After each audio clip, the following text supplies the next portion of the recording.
Welcome to video lecture series on electronic devices and circuits. In this video, we will see how to calculate the barrier potential, depletion region width and maximum electric field at the PN junction. For that one, see these basics.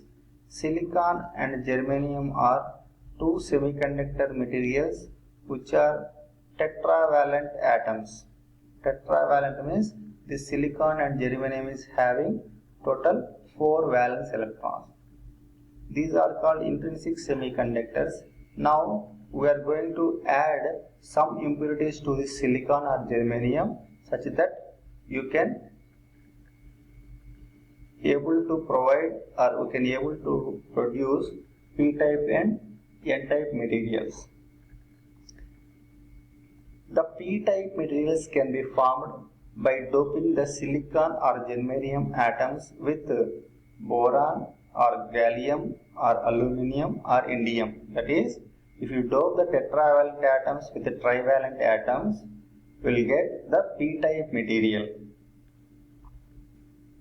And to get the n-type material, we doped the tetravalent atoms with pentavalent atoms like phosphorus, arsenic, antimony, bismuth. As boron, aluminum are trivalent atoms and 3 electrons of this boron form bond with the 3 electrons of silicon or germanium and 1 electron will remain in the silicon and germanium, and that's why here by adding the boron impurity one hole is created here, and such that the boron, aluminum, gallium and indium are called acceptor impurities. Why? Because it is created a hole and this hole accepts electrons now. Whereas phosphorus, arsenic, antimony are pentavalent atoms, so that is it has 5 valence electrons.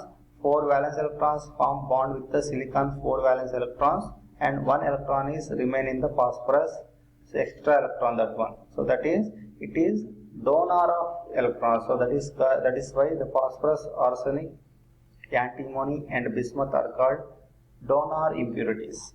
Remember these things. Now we will see here 2 types of junctions are there. One is the abrupt PN junction and the other one is the linear graded PN junction. That is, the concentration is varying abruptly in this abrupt PN junction, and in linear graded PN junction the concentration is varying linearly. First we will see an abrupt PN junction is formed from the germanium of conductivity 0.8 mhos per centimeter at P side and 1.6 mhos per centimeter on N side. So he given the data, the conductivity at P side and the conductivity at N side after forming the PN junction. Right.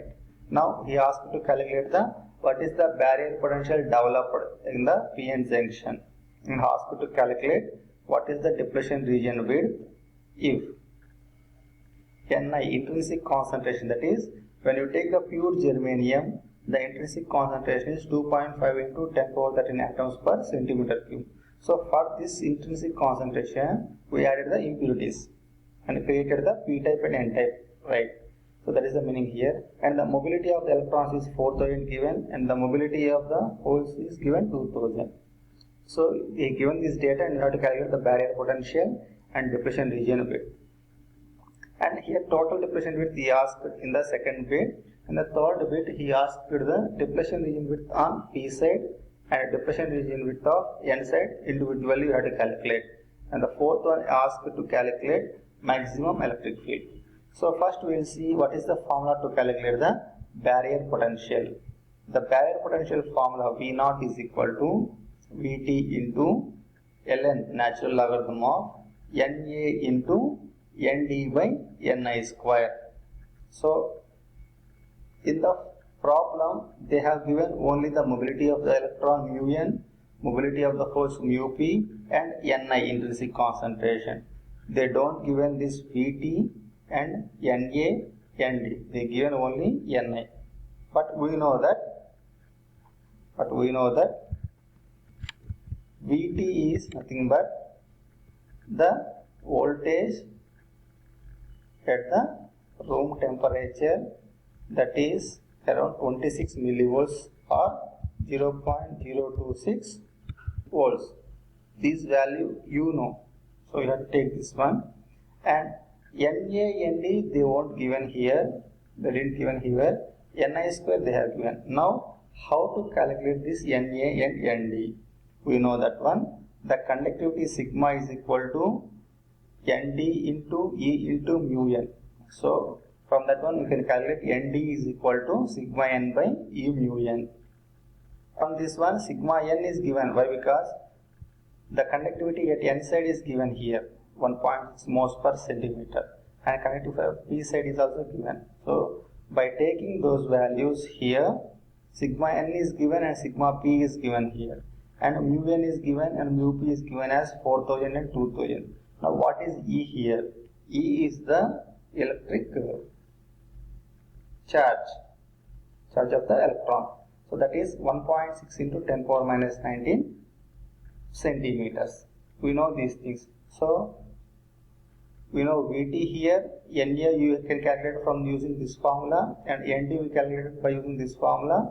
Ni is given in the problem. By substituting all these values here, we can get the barrier potential as 0.239 volts here. Now we will calculate the depletion region width for the abrupt PN junction. The depletion region width formula is root of 2 into epsilon V0 by E into 1 by Na plus 1 by Nd. Na Nd already calculated previously. E we know this one 1.6 into 10 power minus 19. 2 V0 we already calculated as 0.229 volts here. Now the unknown value is epsilon here. See here the epsilon value is calculated as epsilon naught into epsilon r. Now in the problem they are mentioning here epsilon r as, let us consider, if they have given the data, this data also, epsilon r as, let us consider some 16, epsilon r, let us consider as some 16. So then epsilon can be calculated as epsilon is equal to epsilon naught into epsilon r. Epsilon r is 16. Now what about epsilon naught? Epsilon naught is equal to, we know this one, and we know this epsilon naught value. Epsilon naught is equal to 8.85 into 10 power minus 12. So I am giving here, calculate if epsilon naught value is, see that is, this epsilon naught value you have to remember. This epsilon naught value is equal to 8.85 into 10 power minus 12 meters, but all are in centimeters, this ohm per centimeter and ohm per centimeter. So in centimeters it is 10 power minus 14. Right. Now